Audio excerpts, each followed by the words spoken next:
time did we start today? Well, I was up at like 4 a.m. No, so was I, but I mean, actually, what time did we start rapping? We started at 7 a.m. I mean, there were so many lessons to learn from this day. It was an incredibly ambitious day. We tried brand new lenses, anamorphics. We were in dramatically complicated weather. Even under film, it would have been difficult to do. This is a different kind of Western. And for me, that's what this film is. This is more than a Western. I'm a big fan of Game of Thrones, and I'm also a very big fan of Hell on Wheels and Deadwood. And those three pictures really influenced me. So you have a lot of the supernatural elements that I picked up from Game of Thrones that I wanted to really create a darker feel to this Western. So my first real feeling of inspiration probably came to me when I saw Dances with Wolves, and that's when I really got into Westerns and really the emotion in Dances with Wolves that I wanted to portray in a feature, and that's when I wrote the first version of Hunter Grail when I was 19.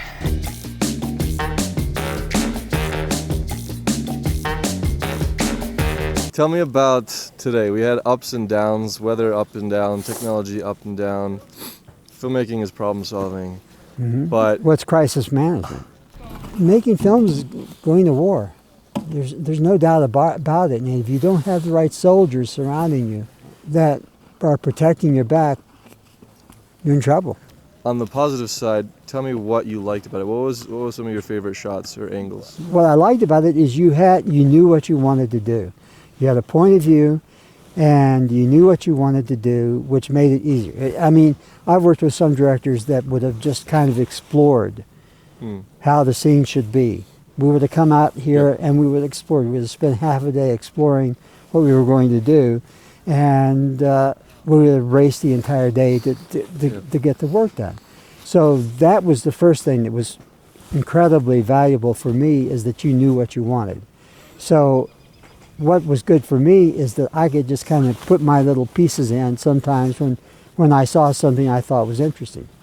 Mm-hmm. Sometimes you liked them, sometimes you didn't, and that was fine. That's the partnership. And to be honest with you, I'm a director of photography. I very seldom operate, and it's so intimate because you're making the choices. I mean, the director. It's really the director's movie, and the director's telling you where to go, and that, but you're the one that's either adjusting left or right or tipping up or down. And what I love looking through a finder is that it becomes even more intimate because you're in this little black box and you're the only one that's there. And it's so private that you get drawn in by the performances, you get drawn in by the story. And so unless an operator is an artist, there are things that they can do. Composition will be perfect, but it doesn't help tell the story better. Well, I think as an operator, you also establish a relationship with the subject that you're filming. It's something special between you and that person, especially when it comes to handheld. I operate a lot of stuff handheld just because I feel like it's an intuitive thing that you don't know exactly where you're going to go next, but you feel it and you feel the story, and if you know the character, I really like that. And you know what you can tell the story through that with a relationship and some sort of connection. I really like that because I like the instinctual part of that. The one thing that I don't like about handheld is it becomes a third person. It becomes a person in the scene. We've grown so accustomed to it that there's many films that don't do anything but handheld. When I did Nick of Time, we didn't do anything but handheld. It sort of imparts energy to a scene that doesn't have energy. Mm-hmm. I think it's often overused. I don't think we did that today. Filmmaking is all subliminal. It's all subtextual. It's spiritual. It's soulful. God made everything in symbols. Everything has a symbol. It has a purpose. I mean, a line. They say human. You can always tell where a human has been because it has a symmetrical line, or it has something of symmetry to it. And in God's realm, there is a symbol for everything. Color has a particular purpose. Black has a particular purpose.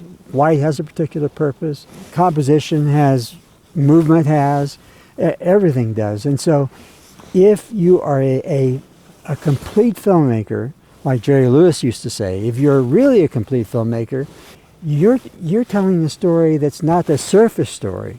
All the things that we did out here today is just kind of surface stuff. But we may not discover what we really did until you see it cut together. Yeah.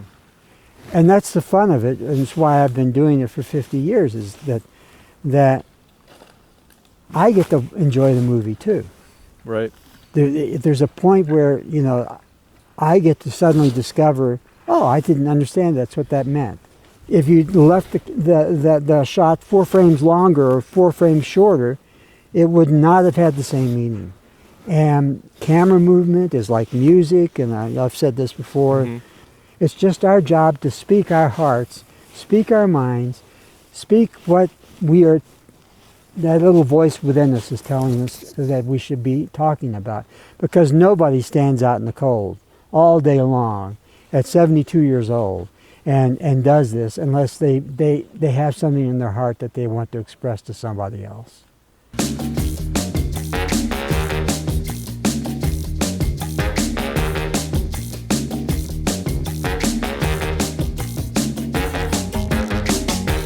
Thank you so much for a great day. Nice doing business with you. A lot more coming. Stay tuned. Thanks.